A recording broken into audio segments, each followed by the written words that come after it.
ئەو شارەیان بردومان دەکرد بە تۆپخانە و بەدەبابە و زیاتر لە 1000 کەس بوونە قوربانی کە هەرەوە خۆی خیانەتێکی گەورەیە. پارتی دیموکراتی کوردستان بە سیوەیەکی ئاب دەسەڵاتی خۆی و هەژمونی خۆی بەسەر شاری هەولێردا سەپان. هێزدەشی زۆر بوو، برادرانی پارتیش لەگەر بوو، چاوشاق لەگەریان بوو.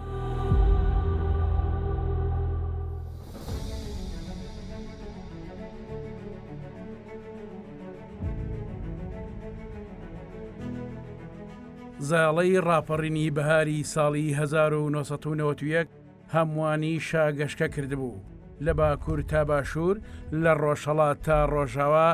نیشتیمان و ئومێد و هیوای گەورەی لەسەر هەڵچنرا بوو. دەمێ ساڵ بوو کورد تەبایی و یەکریزی لەو چەشنەی بەخۆ نەدی بوو لەم سەری چەپ بۆ ئەو سەری ڕاست لە بەرەیەک بە ناوی بەرەی کوردستانی بەهێزدا خۆی بەیان کردبوو. کوردستان بزەی سەرکەوتنی دەهات، دەلال و قەشەنگتر دەردەکەوت، خەڵکەکەی ئازاتر بێرانەتر باسی ئازادی و ڕزگاری نەتەوەی دەکرد.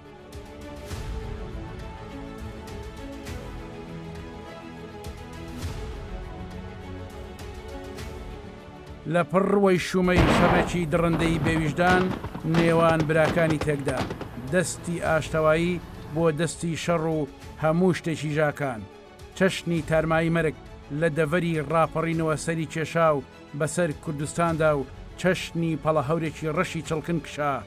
ئیتر کوردستان و شارەکانی خەم داگرتن. پێشمەرگەکان ئەوانەی ئەوێ ڕۆژێ دژی یەک داگیر کرد لە شانی یەکەوە بوون بەرەو شەڕێکی خوێناوی پەلکێشکران و شەڕش لە پێناو هیچ پێشمەرگە پۆل پۆل شەید دەبوون. شەڕ بەردەوام بوو، قۆناغ بە قۆناغ لە سەدا هەفتای خاچی کوردستان لە ژێر دەستی یەکێتیدا بوو تا ئەوەی لە مانگی ئابدا هێزێک بۆ ڕزگاربوون لە چنگی هێزەکەی بەرامبەری پەنای بۆ دوژمنی کورد برد. ئەو دوژمنەی 5,000 مرۆڤی لە یەک چرکە داخنکان، ئەو دوژمنەی زیاتر لە 182,000 مرۆڤی ئەنفال کرد، ئەو دوژمنەی 8,000 بەرزانی ئەنفال کرد و 4,000 گوندی کوردستانی لەگەڵ زەویدا یەکسان کرد. بەڵێ ڕۆژی سیوەکیاب نەخشەی جەنگ و نەخشەی هێز و نەخشەی کوردستان گۆڕدرا، ئیتر هەموو شت کۆتایی هات و دەبابە و بەعس گەڕانەوە سەر ئەو خاکەی کە لە ساڵی 1990دا وەدەرنرابوون.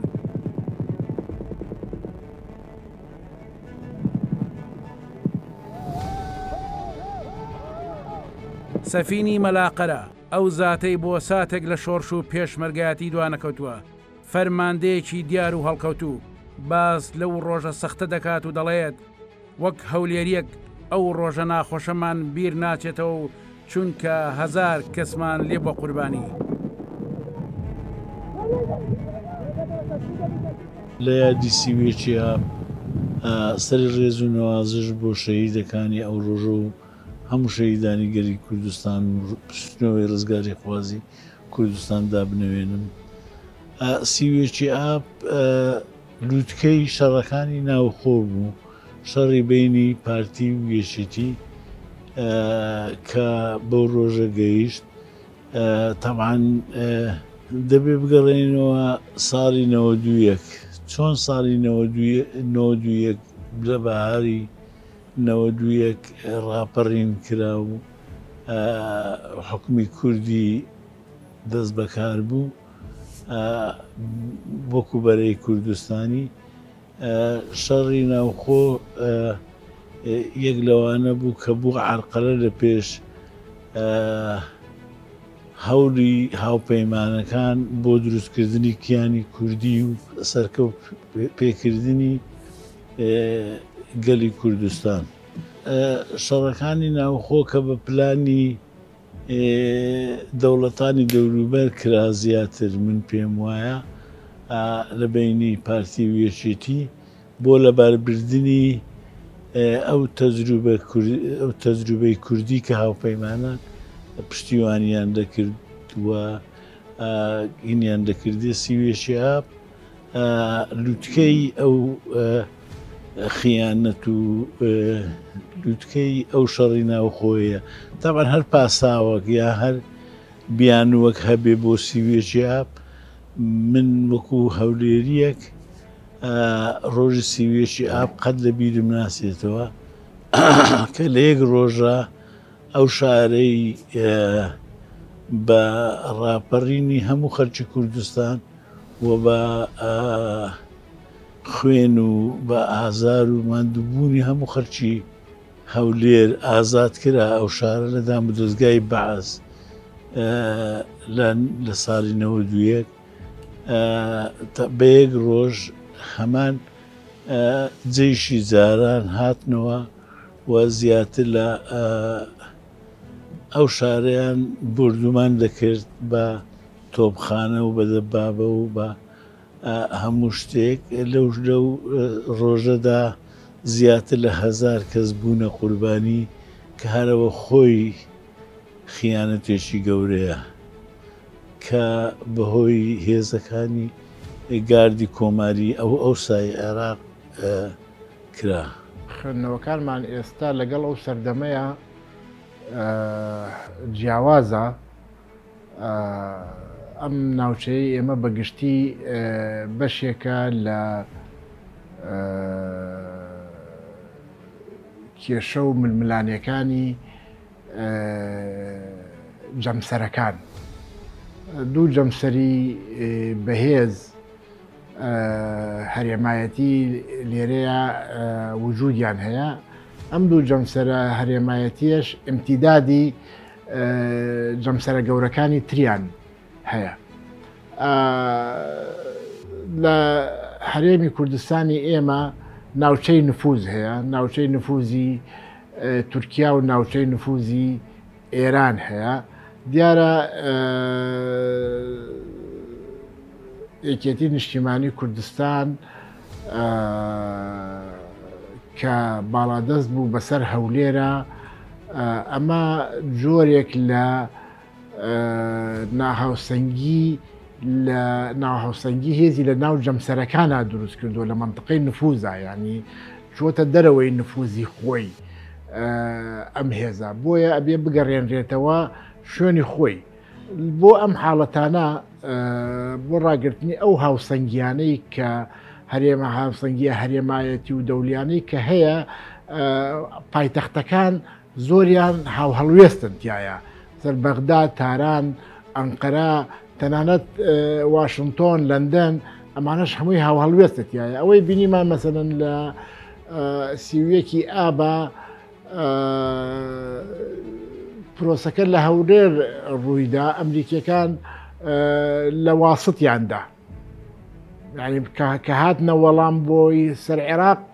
لە واستیاندا یعنی هیچ کاریگەریەکی لە پرۆسەکەی ئێرە نەبوو ئەوە دیار بوو کە جۆرێک لە اتفاق هەیە بۆ گێڕانەوەی ئەو هاوسەنگیەی کە هەیە مثل بۆ نمونە زۆر جارێمە باس لە ئەمنی هەرێمی کوردستانەکەین ئەمنی هەرێمی کوردستان تەوافقێکی ئەقلیمی لەسەر ئەو تەوافقە ئەقلیمیە لەسەر نەبێت ئەگیناوەکو شوێنەکانی تر کێشە و گرفتی ئەمنی زۆر بۆ دروستە ینی ئەوە هێزی ئێمە نییە کە توانیمانە ئەو ئەمنیەتەی هەرێمی کوردستان ڕابگیرێ ئەو تەوافقە ئەقلیمیەیە کە وای کردووە ئەو ئەمنیەتە لێرە ڕابگیرێت. فەریقی سەربازی غەفور دەروێژ ئەحمەد ناساو بە مامەغەفە ئەو فەرماندە پێشمەرگەی کە تا ئێستا چەک و تفاقەکەی هەر بە کۆڵیەوەتی لە سلێمانی و لە ماڵی خۆی چوینە خزمەتی ئەو وێنەی شەیدەکانی هاوڕێ و وێنەی هاوڕێکانی لە ماڵەکەیدا پارەستۆ و جارجارە بۆ میوانەکانی ڕوون دەکاتەوە زەمنێکە پێشمەرگەیە و خاوەن قوربانیە ئەوە خۆی باسی دەکات تەنها فەرماندە بووە کە نەیهێشتووە لە بەرەی شەڕەکەی خۆیەوە بەعس بگاتە هەولێر دەژڵێت سیویەکی ئاب خیانەتێکە لە مێژووی شۆڕشی کورد کراوە لە ئینتیفازە پێشی ئەوەی بینە خوارێ برادرانی پارتی ڕەیان لەگەر ئەوە نەبوو بینە خوارێ قەناعەتیان نەبوو سەدام دەڕوخێ قەناعەتیان نەبوو بەڵام کەمە هاتین جێکان گیرا و ئەوانیش هاتن لە ڕۆژی هاتینە خوارێ ئەوان لەگەر برادرانی بەحسی خەتیان نەبڕا هەر هەیان بوو مەسەلەن مەقەڕ لەسەری ڕەش بوو بە پارەی عێراق ڕۆژانە 200-300 حیوان لۆ دەکڕا بە پارەی عێراق لۆیان دەچوو ئەوە هەر هەبوو هەتا لەگە حەزبەکان ڕێک و پێک بوون ئەوە قەتانمان دوایی کە بۆ شەڕ و بۆ مشکل و ئەوانە ئەمە لە هەولێرمان دەرکردن ئەوان هانیان لە عێراق برد هانیان لە عێراق برد حکومەتیان هینا بەسە هەولێریان دادا ئەو ڕۆژی بەسەر هەولێریان دادا ڕۆژی پێشترێ من مقڕم لە سێبەردان بوو تەلەفۆنی مقڕمان هەبوو ئەو تەلەفۆنانە نەبوو کاکۆسە تەلەفۆنی لۆ کردم گوتی مام غەفور معلوماتمان لەواتیە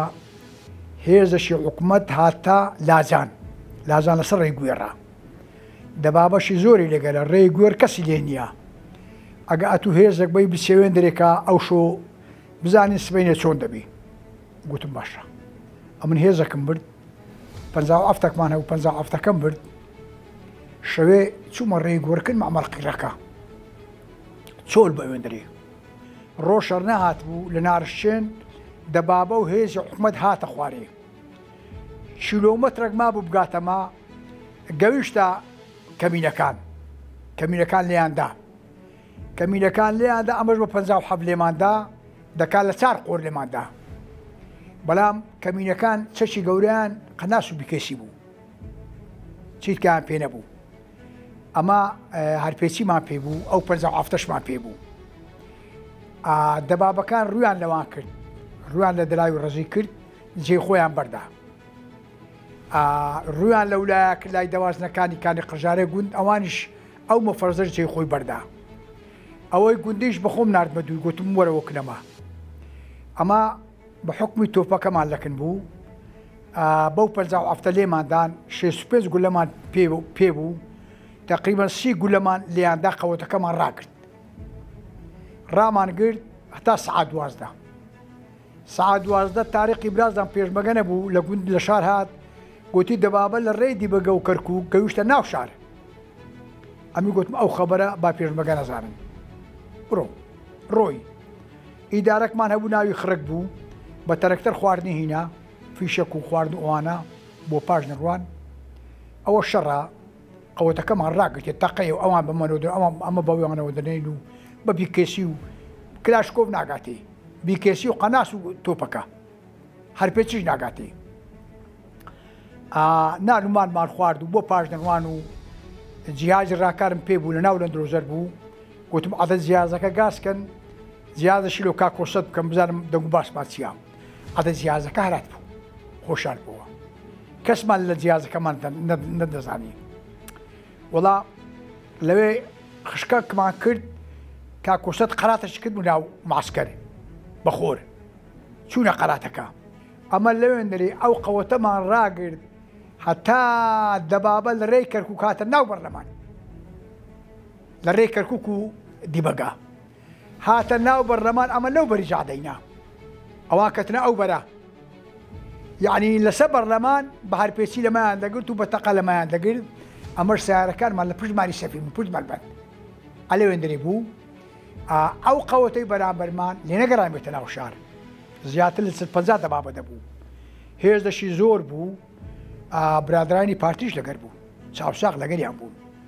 ئەو قەوەتەمان ڕاگرت بوو لە سبەینێ پێشی ڕۆژهەلات هەتا پێشی عەسر هەتا ئەو دەبابانە نەهاترە ناو بەرلەمان لە خەتی من هیچیان پێ نەکرا بەلا ئەو دەبابانە کاترە ناو بەرلەمان لە خەتی مە نەبوو لە خەتی دیبەگە و کەرکووک بوو جێی خۆمان بەردا بە سیارەکان هاتین لۆ محافەزا دەبابە داهاتە خوارێ لۆ محافەزا جوندی لە پێش دەبابە دەڕۆی دەژێرێکمان کردێ هەندە زودیش لەوێ کوژران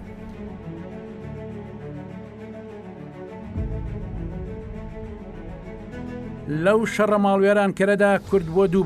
بەشێکی لای پارتی و زەردەکان و بەشێکیش لای یەکێتی و سەوزەکان بوو بەشێک لە حیزبەکانی بوون بە دوو بەشەوە بەڵام زۆرینیان لا یەکێتی و سەوز بوون و تا ئەو کاتەی هەولێری لەدەستا بوو. دوای سیوێکی ئاب لە دەستدانی هەولێر نەخشەی سەوز و زەرد پێچەوانە بوویەوە. کاریگەری شەڕەکە وای کرد دوای ئەو بەروارە سلێمانی بچێتە هەولێر و هەولێرش بچێتە سلێمانی. خەڵک ئاوارە بوون لەسەر خاچی خۆیان، ماڵ و حاڵی خۆیان جێهێشت و هەردوو هێزی سەوز و زەرد کەوتنە ڕوخاندنی ماڵی ئەندامە دژەکانیان. کوردستان لە مەیدانی شەڕێکی دوو دەوڵەتی گەورە و دوژمنی سەرسەختی یەک دەچوو. خەڵک هەبووە لەسەر لەبەرکردنی کراسێکی زەرد ڕەوانەی هەولێر کراوە، هەش بووە لەسەر لەبەرکردنی کراسێکی سەوز بۆ سلێمانی نێدراوە. ئیتر ئەو شەڕ نەگریسە بووە تێکدانی تەونی کۆمەڵایەتیش، کوڕ دژی باوک و باوک دژی کوڕ. شەڕی براکوژی گەیشتووە نێوان خێزان و ماڵەکانیش. جەنگێک لە مێژووی کووردا لە ناشرینی و ناڕەوایەتی و دەستبردن بۆ هەموو نەریتە جوانەکان وێنەی نەبوو.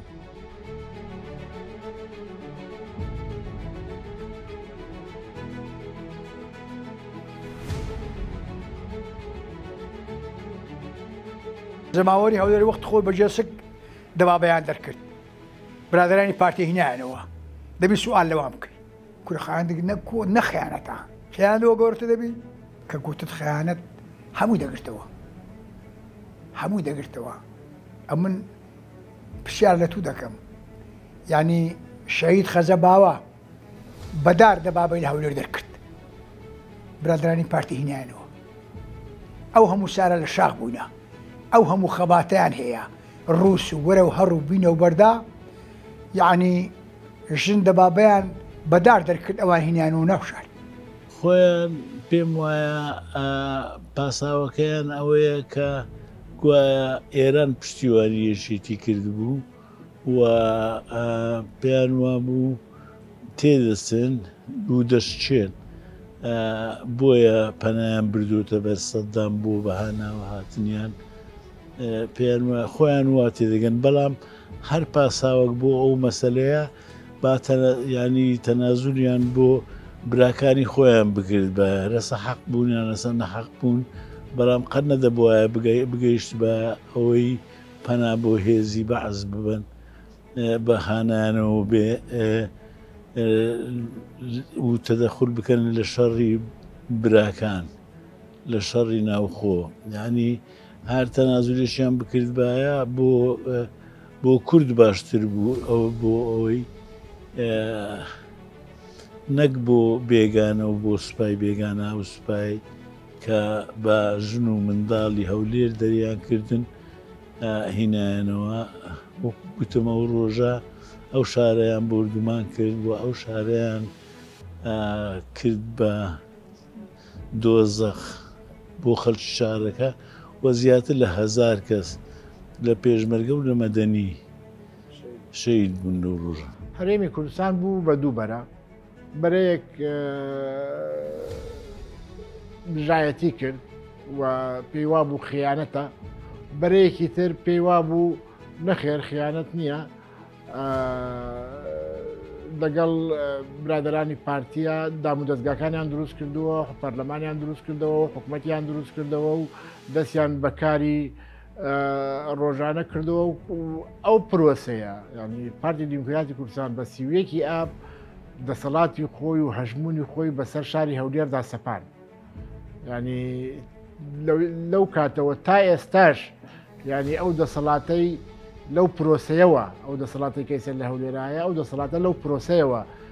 سەپێناتوانی تەوزیفێکی باشی بکات بۆ خۆی. من پرسیارێکم لا دروست بوو بەسەر ئەگەر ئەم پرۆسەیە دایمە خیانەت خاین نەفرەت یەکراوە، خیانەتە و کە پێمان خیانەتە و ئەم بەرەیە پێی خیانەتە چۆن لەگەڵ یا دائنشێتەوە، چۆن جارێکی تر لەگەڵ یا حکوومەت پێکەهێنێتەوە، چۆن ئەبێتەوە شەریکی جارێکی تر. ینی پرۆسەی سیاسی کوردی لە سەرەتای پرۆسەوە لە شەستەکانەوە تا ئێستا حاڵەتی تەخوینکردن بووەتە بەشێک لە کللتوری، حاڵەتێک لەوەی مەسەلەن ئەو هێزانە بۆ خۆیان شەرعیەتیان هەیە لەگەڵ چی هێزەکە دەستێکەڵەکەن لەگەڵ چی هێز لەگەڵ عێراق لەگەڵ ئێران لەگەڵ تورکیا بۆ هێزەکەی بەرامبەر بە خیانەتی ئەزانن یعنی ئەم حاڵەتە بووەتە کولتور لە ناو پرۆسی سیاسی کوردستانە لەگەڵ مای نیشتیمان پەروەری لەگەڵ مانیت خاینی ئەو پرۆسەیە لای شەقامی کوردی تووشی شۆک کرد شۆک یعنی جیلی تازە و شەقامی کوردی تووشی شۆک کرد لەبەرەوە هێزێک لە هێزە سەرەکیەکانی هەرێمی کوردستان کە پێکێنەری حکوومەت و پەرلەمانی کوردستانە بۆ ململانەی ناوخۆ هێزە باڵادەستبوونی خۆی پەنا ئەباتە بەر دژمنە تەقلیدیەکەی خۆی کە حکوومەتی عێراق کە حکوومەتی بەعسە نەک حکوومەتی عێراق حکوومەتی بەعس و سەدام حوسێنە ئەیهێنێت بۆ ئەوەی ئەو حاڵەتی پێ بکات ئێمە بیرمان نەچێت لەو حاڵەتە بەس حکوومەتی عێراق بەشدار نەبووە دوایی هێزێکی تورکی هات بە ناوی FMPەوە بوو PMFەوە بۆ بیرم نییە بە تەواوەتی هێزێکی تورکی هات بۆ ئەو حاڵەتە ئێران لە ناو معادلەکەیا بوو تورکیا لە ناو معادلەکەیا بوو عێراق لە ناو معادلەکەیا بوو کاتی خۆی کە یەکێتی گەڕایەوە جارێکی تر بۆ لە گەردەلووری تۆڵەیە تەیارەی تورکی لێیدا لە شەقلاوە و لە هیران و لەو منتقانە تەیارەی تورکی هات بەرگری لە مانەوەی پارتی کرد لەو سنوورانی کە کێشرا بوون بۆ یەکێتی نیشتیمانی کوردستان ئەم سنوورانە سنوورێکی تەقلیدیە لە ململانی نێوان عوسمانیەکان و سەفیرۆکانەوە دێت تا ئێستا خەتی هاملتۆن نێوانی ئەو دوو بەرەیە بووە بەرەی هەژمونی نفوزی عوسمانی و هەژمونی نفوزی سەفەوی کە ئێستا پێڵێن تورکیا و ئێران من پێم وایە خیانەتێکی گەورەیە لە گۆڕنانی پلانی هاوپەیمانان بۆ دروستکردنی کیانی کوردی چونکە لەوەکو گوتمان لە نۆتویەکەوە هاوپەیمانان بە پلان ئیشان کرد بۆ ئەوەی ئەو کوردە بکەنە خاوەن کیانێک بیکەنە خاوەن حکوومەت بیکەنە خاوەن حکومێکی دادپەروەرانە دوور لە حکومی بێگانە بەبێ دەستێوەردانی دەور و جیران و دەوڵەتان و ئەو شتانە کورد بە خۆی حکومڕانی خۆی بکە بۆ ئەوەیان بوو ئەوە لە گۆڕنانی ئەو پلانە بۆ دیێگەوە خیانەت نەبێ ناوی چی لێ دەنێ یعنی هاوپەیمانان ئەمریکا و ئەوروپا ئەوەی لەگەریان بوو ئەوانەی کە خەتی 36یان دەست نیشان کرد و هێزی پرۆڤاید کۆمفۆرتیان لە بۆ کورد کرد کە لە پاش کۆڕەوی ساڵی 91 ئەوان بێگانە هاتن وڵاتەکەی مەیان ئازاد کردایەوەدایانەوە دەستە خۆمان بچین هێزی بێگانە بینینەوە ئەگەوە خیانەت نەبێ خیانەت چییە؟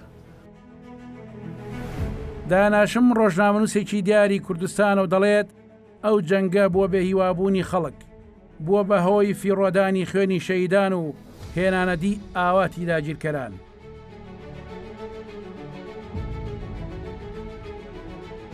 لە ڕاستیە بە پێی عرفی هەموو میلەتێک بە پێی قانون و یاسای هەموو وڵاتێک بە پێی عرفی ئاینەکان هەر کەسێک هەر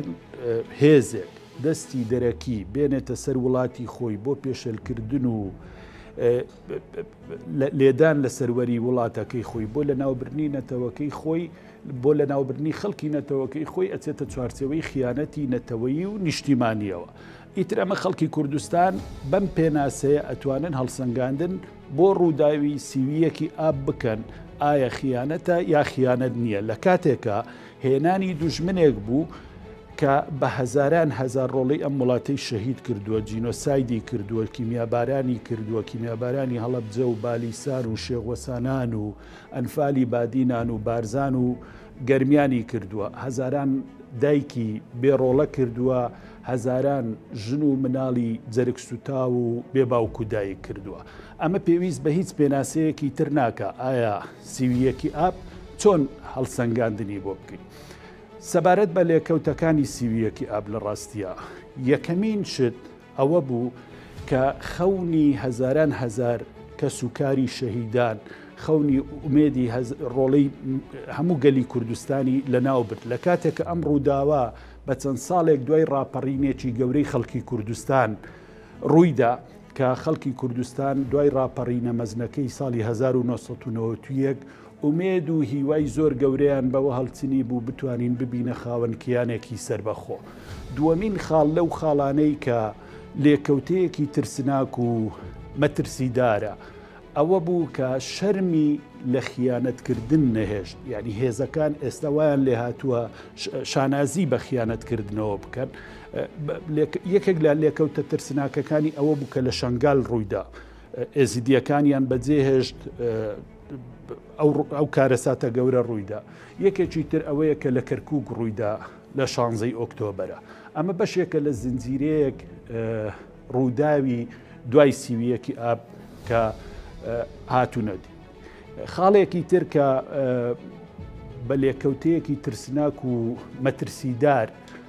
ئەژمارە کرێت ئەوەیە کە ئامانجی داگیرکەرانی بەدیهێنا. لە ڕاستیە دەوڵەتانی ناوچەکە لە دەستکەوتەکانی ڕاپەڕین زۆر زۆر ئەترسان و مەترسی ئەوەیان هەبوو کە ئەو کیانەی کە بەری ڕەنجی سەدان ساڵ خەباتی میلەتی کورد بوو ببێ بە سربەخۆیی و ببێتە دەوڵەت. لە ڕاستی ئێمە ببووین بە خاوەنی پەرلەمان، ببووین بە خاوەنی حکوومەتی یەکگرتوو، ببووین بە خاوەنی هێزی پێشمەرگەی یەکگرتوو و ڕۆحیەتێکی کوردانەی کوردپەروەرانەی زۆر لە ناوگەلی ئێمە هەبوو. داگیرکەران چیان بەدەستهێنا؟ دوو ئیماراتیان دروست کرد، دوو میرنشینیان دروست کرد. لە ڕاستیە دوو میرنشین کە ناتوانن دەوڵەتداری بکەن و ناتوانن ئەو خەونەی کە هەزاران ڕۆڵەی گەلەکەمان لە پێناوی قوربانیاندا بەدی بێنن. لێکەوتەکانی هەتا ئێستا درێژەیان هەیە. دەوڵەتانی دنیا داوامان لێ ئەەکەن کە هێزی پێشمەرگەیەک بخەین، دەوڵەتەکەمان ناوچەکەمان یەک بخەین. بۆمان بەدی نایە دەرەنجامی ئەو ڕووداوەیە کە لە سیویەکی ئاب ڕووی. ئامانجی دەوڵەتانی داگیرکەری خاچی کوردستان ڕوون بوو، بەڵام ئەو کات سەرکردایەتی هەردوو پارتی زەرد و سەوز تەنها ئامانجیان ئەوە بوو دەسەڵات لای کامیان بێت بۆ ئەوەی داهاتی زیاتر بۆ خۆیان مسۆگەر بکەن. بۆیە دابەشکردنی کوردستان بەسەر دوو زۆنی سەوز و زەردا ئەو پیلان و بەرنامەیە بوو کە دوژمن داڕشت بوو. کورد تەبا نەبێت، یەک ڕیز نەبێت، ئەوە جەوهەری پیلانەکە بوو. تورک و فارس پێگەی گەوریان لەو شەڕەدا هەبوو. تورک بە پێشکەوتوترین فڕۆکەی جەنگی لەگەڵ پێشمەرگە دەجەنگا.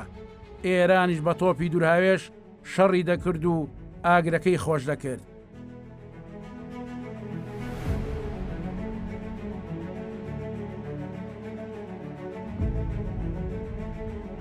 قدم المقاتل وزير الدفاع الفريق الأول الركن سلطان هاشم أحمد خلال الاجتماع استعراضا للمهمات التي قامت بها وحدات من قواتنا المسلحة الباسلة بتقديم العون والإسناد للسيد مسعود البرزاني ورفاقه بناء على طلبه. من خوم أوكاتا لدرو مبراسي بسردان هاتبوم هیچ فەرماندەی و شتم نەبوو، مەسئولیەت و ئەو شتانم نەبوو. بەڵام هاتنەوەی ینی دەوڵەتەکانی ئەقلیم عێراق و ئێران و تورکیا و ئەوانە ینی خۆیان پلانیان ئەوەیە کورد دابەش بێ لە بینی پارتی و یەشێتی بۆ ئەوەی ئەو تەجروبەیە بە هیچ نەگا و هەر تەبعاً ئێرانیەکان دەوریگرین جانبینی لەوەی یەشێتی بێتەوە نیوەی کوردستان بگرێتەوە ئەو تەوازنە ڕابگرێ، یعنی بینی پارتی و یەشێتی کە هەتا ئێستاش بەردەوامە بۆ ئەوەی ینی کورد یەکدەست نەبێ و نەبێتە موەسسات و نەبێتە دامەزراوەکی حکومی ڕێکوپێک بۆ هاوڵاتیان ئەوەی کە ئێمە هەوڵمان بۆدا لە 25 حەوت لەو کۆبنەوەدانە بۆ ئەو بەرنامەە هەر ئەوەندە کە لە هەولێر دەرماکردن خەی تەماسماندانەوەتەوە هیچ کە لە گۆڕێ نەبوو. چاوەڕوانی ئەومان دەکرد لەگەریان دانیشین گفتوگۆ بکەین حەلک ببینینەوە چاوەڕێ ئەومان چاوەڕوانی سەیری ڕەشەوانەمان نەکردیا ڕۆژێک من مەسوول بوویمە لە کۆبنەوەک بە منیان نەگوتێ بابچین سەیری ڕەش بگرین بابچین ئەو جێیە بگرین خەت وە نییە نا هەر گوتاوە لە هەولەرمان دەرکردینە خەتی تەماس دادنین ئەو ڕۆسبەی دەبتە فۆزدا لەگەیان دادنشی حەلەشی دادنین ئەو بەرنامەی یەشێتی و حزبەکانەوە هەبوو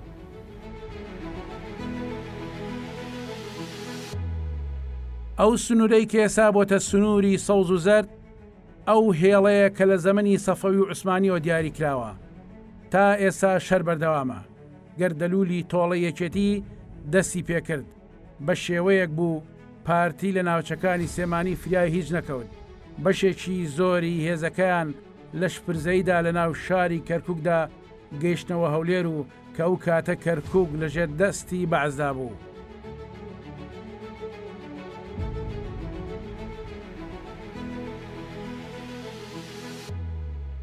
پێم وایە کورد زاکرەی زعیفە زاکرەی کوردی زعیفە لەو پرۆزانە چکە ئێمە بینیمانەوە لە دوای ئەو هەموو حاڵەتە تەخوینە گەورەی کە کوردستان بوو دووبەرەوە دوای پێکێنانەوە بوو دانیشتنەوە هەبوو کۆبوونەوە هەبوو شەراکەت دروست بوو جارێکی تر ئەو شەراکەتە جارێکی تر چوونە لەگەڵ ڕووخانی ڕژێمی باسا ئەو شەراکەتە وەکو میلەتی کورد سوء ئیسفادەی ینی ئیسفادەیەکی باش لەو شەراکەتە کرا کە دەستوری عێراق نووسرایەوە و کۆمەڵێ فیدراڵیەتی تیا جێگیرکرا بۆ هەرێمی کوردستان ئەگەر ئەو دانیشتنانە و پێک و ڕێکەوتناوە نەبووایە ئەوەش ڕووی نادا بەڵام ئەمەش وای نەکرد ینی کە ئەو کللتوری تەخوینکردن لە ناو کووردا بسڕێتەوە بەردەوام ئەم هێزانە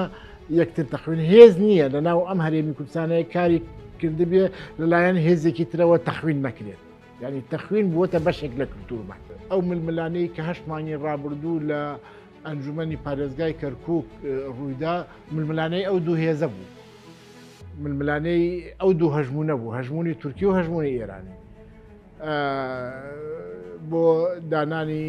ئیداری کەرکووک ینی کورسیەکان بەو شێوازە هاتووە بەشێکی سەر بە جەمسەری تورکیا و بەشێکی سەر بە جەمسەری ئێران بووە و بە قووەتش ئێران و تورکیا بە قووەت لە ناو هاوکێشەکەیا بوون تا یەکلاکردنەوەکەشی لە دوای یەکلاکردنەوەکەشی ئێستا ئەو پرسانەی کە ئاعتراز هەیە و ئەڕاتە محکەمە و پرسی ئەوەنە پرسی هەرێمایەتی ئەوەنە پرسی ناوخۆی نییە نە ئەوان بەهێزن کە بەهێزن و ناوچەی نفوزیان هەیە و هەژمونیان لەو ناوچانەیە مەسەڵ ئێمە ئێستا بینین تورکیا بە قوڵی 30 بۆ 40 کیلۆمەتر لە ناو هەرێمی کوردستانایە و ئۆپەراسیۆنی بەردەوامی هەیە و بنکەی سەربازی بەردەوامی هەیە و بنکەی ینی ئەوەی ئەبینین زۆر لە حاڵەتی سیوێکی ئاب خراپترە کە ئێستا هەیە.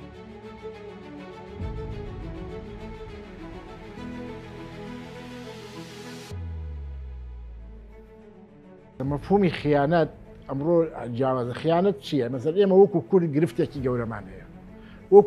وەکو کورد سەقفێکمان نییە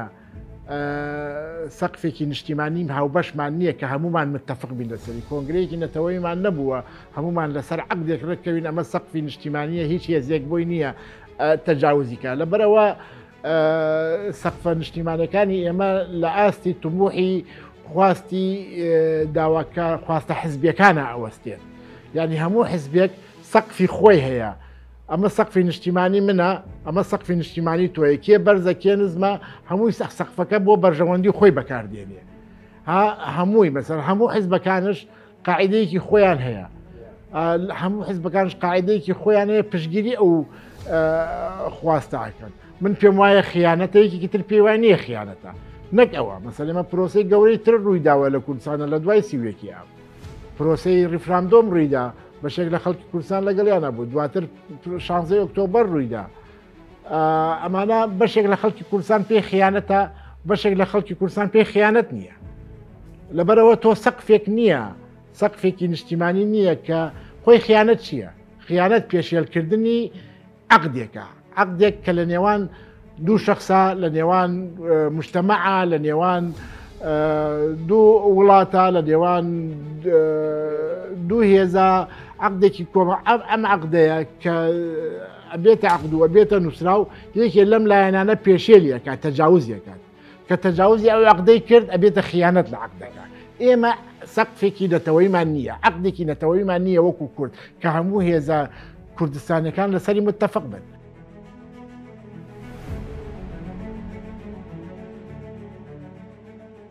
پێم وانیە هەتا ئێستا من هیچ هەوڵێک نابینم بۆ بە دامەزراوەکردن و دامەزراوەکردنی حکوومەتی کوردی هیچ هەولێکی گرنگ و کاریگەر نابینم بەداخەوە پێم وایە ئەو وەزە هەر بەردەوام دەبێ یعنی ئەو وەزە حزبیە زۆنی زەرد و زۆنی سەوز کە لە شکلدا یەکیان گرتوتەوە لە حکوومەتی هەرێم هەر بەردەوام دەبێتن وە بە شکلی یەکیان گرتوتەوە دەنا دوو زۆنی ئەوە هەنەکە دوو حزب و دوو بنەماڵە تێدا حکومڕانن خاوەنی هێز و ئەوەی خۆیانن ئەوە بەردەوام دەبێت ئێمە هەوڵماندا لە 25 حوتی 2009 هەوڵماندا بە دامەزراوەی بیکەین و حکوومەتەکە بکەینە یەک حکوومەت بەڵام بەداخەوە بۆمان نەکرا پەشیمان بوونەوە لەوەی کردومانە ئەوە نییە لە گۆڕێ چونکە بەڕاستی ئەوەی کردمان کە نەتیجەکەی ڕاپەڕینی ساڵی 91 بوو کوردی بردە قۆناغێکی تر ئەوەیان ئەوە چیتکەیە ینی ئەوەیان ئەرچی ئێمە بوو ئەرچی پێشمەرگە بوو کە حکومڕانی بێگانە دەرکەین و حکوومەتی کوردی دروستکەین و حکومڕانی کوردی بێتە ئاراوە کە ئەوە هاتە دی لە ساڵی 91 هاتە دی بەڵام بۆ حکوومەکە بەرێ ئێمەش لە حکوومەتەکە ناڕازین و هەروەکو خەڵک لێی ناڕازی ئێمەش لێی ناڕازین پێمان وایە ئەوە هەر حکوومەت نییە و بەڵام هەر هیچ ناحکومڕانی کوردیە باشترە لە حکومڕانی بێگانە هەر ئەوەندەی هەیە ئەگەرنا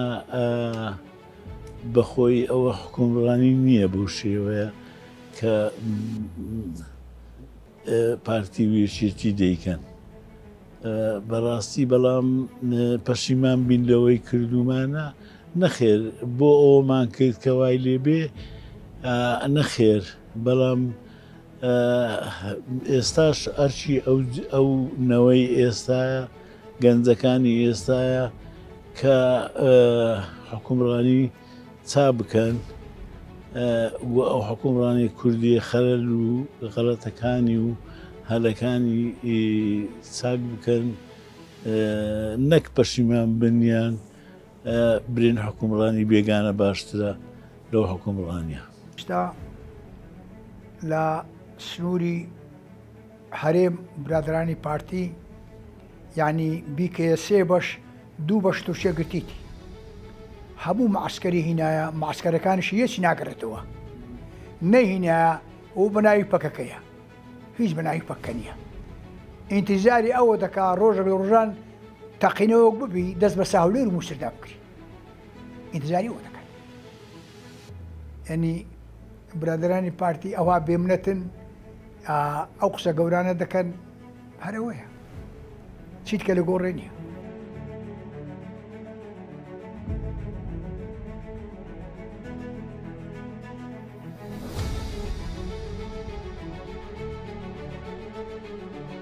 هەتا یەکێتی و پارتی هێزی سەربازیان بەدەستەوە بێت هەتا یەکێتی و پارتی فەرمانڕەوایی ناوچەکان بکەن بە هیچ جۆرێک یەکگرتووی لە هەرێمی کوردستان بەدینایە ئێستا جگە لەوەی دوو زۆنی جیاوازیان دروست کردووە لە ناو زۆنەکانیشە بنەماڵەکان خەریکی لەتکردن و پەرتەوازەکردنی گەورەترن لە ڕاستیە بۆیە تا دێت ئامانج و خواستی داگیرکەران و دوژمنانی ئێمە لە ناوچەکەدا زۆرتر و باشتر بەدیدن ئەم دوو هێزە ناتوانن بە هیچ جۆرێک ناتوانن ڕوو لە خواست و خەون و خولیای گەلی خۆیان بکەن بەڵکو ئەوان ئەجندای خەڵکی تر و هی دەوڵەتانی تر جێبەجێەکەن. پێم خۆشە لەو مناسەبەتەیە ئەوە بڵێم لە مێژووی گەلی کووردا زۆر جار کورد تووشی شکست و تووشی ڕووداوی نەخوازراو بووە. ڕوخانی کۆماری مەهابات و لە ناوبردننی و لە سێدارەدانی قازی محەممەد با بڵین شۆڕشی شێخ سەعیدی پیران و لە ناوبردننی و کۆتایی پێهێنانی و لە سێدارەدانی. ئەمە دەرەنجامی هێزی دوژمن بوو، بەڵام دوو نسکۆی گەورە دوو کارەساتی گەورە لە زەهن و ویژدانی ئینسانی کووردا هەتا دنیا ماوە تەسیرات بەجێهێڵێەوە کاریگەری ئەمێنێت. یەکێکیان ئاشبەتاڵی شۆڕشی ئەیلولە، دووەمیان ڕووداوی سیویەکی ئابا کە لە زەهنیەتی نەتەوەی ئێمەیە وەکو کارەساتی زۆر زۆر گەورە ئەمێنێتەوە و لێکەوتەکانی بۆ سەدان ساڵی تر بە ئاسانی ئاسەوارەکەی ناسڕێتەوە. سیویەکی ئاب بە خوێنی هەزاران شەهیدی کورد و هەڕەشەکردن بوو بۆ سەرکیانی کورد و بۆ یەکەمین جار بوو بەعسی ڕووخاوی لاواز لە بەغداوە دەستی گیرا هێنایانەوە شکۆی پەرلەمان و سیادەی پەرلەمان و حکومڕانی کوردیان بۆ یەکەمین جار تەسلیمی ئەوان کرد و جگە لەوە زوڵمێکی زۆر لە تروکمانەکانی هەولێر کرا و زوڵمێکی زۆر لە کوردی پارچەکانی تر کرا کە ئەو کاتە بە هیواوە لە هەرێمی کوردستان و بە تایبەتی لە هەولێر نیشتەجێ بوون بووە ماترسیەکی زۆر زۆر گەورە. بەو هیوایە ڕووداوی بەم جۆرە لە مێژووی لە ئایندەی ئێمە دووبارە نەبێتەوە و میلەتەکەمان بتوانێت قەرەبووی ئەم تاوانە گەورەیە بە تێکۆشان و بە هەوڵدان بۆ گۆڕانکاری بکاتەوە. گۆڤاری سیوێکی ئاب چەند هەواڵێک دەریانە کرد. مامۆستا ڕێبوار ئیسماعیل هەبوو کە دواتر بوو ئەندامی پەرلەمان ئەندامی مەکتەبی ڕێخستنیەکێتی نیشتیمانی کوردستان بوو، ئەو سەرنووسەری بوو، جێگیری سەرنووسەر کاک حەمید بەدرخان بوو. من بەڕێوەبەری نووسینی بووم لە ژمارە دووە بوومە بەڕێوەبەری نووسینی بەڕێوەبەری نووسینی گۆڤارەکە بووم. ئەو گۆڤارە مەسەل ئێمە ئەو سەردەما لە شۆکا بووین. باسم کرد شۆکێکی گەورە بوو بۆ شەقامی کوردی و بۆ تەزبیتکردن و تۆمارکردنی ئەو ڕووداوە گۆڤارەکەشمان ناونا گۆڤاری سیویەکی ئاب بۆ ئەوەی بمێنێتەوە وەکو تاریخێک وەکو شتێکی بەڵگەنامەیی بمێنێتەوە. لەو گۆڤارە حوڵێەوەماندا ئەو بەڵگەنامانەی دەستکەوێ ئەو فەرماندانەی بەشدار بوون، ئەو خەڵکانەی شایەت حاڵ بوون، مقابلەیانمان کردووە، دواندنمانە و کەسانی زەرمەند بوون تایە، ئەوانەمان تۆمار کردووەتیایە و گۆڤارەکە دەژمارەی لێ دەرچوو لە یەکەم کۆبوونەوەی یەکێتی و پارتی لە دوای سیوێکی ئاب لە یەکەم کۆبوونەوە بڕیاری ڕاگررتنی و گۆڤارەدرا. مێژووی خەباتی پڕ قوربانی و کاولکاری گەلی کورد ئەوەندە گەورەیە بە هەزاران کتێب نووسین و هەزاران کاتژمێر دیکۆمنتاری جێڕانەوەکانی تەواو نابێت. بەڵام ئەوەی کە ئێستا هەیە لە هەرێمی کوردستان ئەگەر چی حکوومەتێکی خۆماڵیە و بەرهەمی خوێنی شەیدانە، بەڵام هەڵگیرساندنی ئەو شەڕە ناوخۆیە و دووکەتبوونی کوردستان وایان لە هاو نیشتیمانیان کردووە کە شۆڕش و خەبات و مێژوی سەدان ساڵیان بەلاوە گرنگ نەبێت و خۆشەویستی و دڵسۆزی بۆ خاک و نیشتیمانیش بە تەواوی کاڵ بێتەوە. ئێرە کە من لێوەستاوم ئەو سنوورەیە کە لە دوای سیوێکی ئابەوە کێشرا. ئەگەر چی ئەگەر بەلاپەڕەکانی مێژوودا بڕۆینەوە ئەم سنوورە لە مێژە کێشراوە. دەوڵەتی سەفەوی، دەوڵەتی عوسمانی تاڵی 1996ەوە ئەم سنوورە نوێکرایەوە. برینێک کەوتە سەر جەستەی کوردستان کە تا ئێستاش ساڕێژ نەکراوە. هەتا ئەم ساتەی کە ئێمە قسەی تێدا دەکەین بەرپرسانی یەکێتی پارتی بەشێکی زۆریان خۆیان لەم مێژووە دەدزنەوە، نانەوێ قسەی لەسەرکەن، چونکە ئەوانە بەشێکن لە بازرگانەکانی شەڕ، ئەوانە بەشێکن لەو سیاسیانەی کە بازرگانیان بە جەنگی ناوخۆی هەرێمی کوردستانەوە دەکرد. کوردستان ئێستا زۆنی زەرد و زۆنی سەوزە. ئەو دیوی من زۆنی سەوزە و ئەم دیویشم زۆنی زەردە. ئەو دوو زۆنەی کە وەک میوانانی ئەم بەرنامە باسییان کرد بە زەحمەت یەک دەگرێتەوە و دەبێتە یەک زۆن و بە زەحمەتیش ئەو برینە ساڕێژ دەبێت. لە کۆتاییە ئەڵێم ئێمە هەوڵماندا لایانی پارتی وەرگرین، بەڵام سەرکردایەتی پارتی لە سلێمانی گشتاندنی کردەوە بۆ هەموو ناوچە و لقەکانی خۆی کە هیچ کەسێک نابێت لەسەر سیوێکی ئاب قسە بکات، بە تایبەتی لە کەناڵەکانی غەیری حیزبەکەی خۆیان.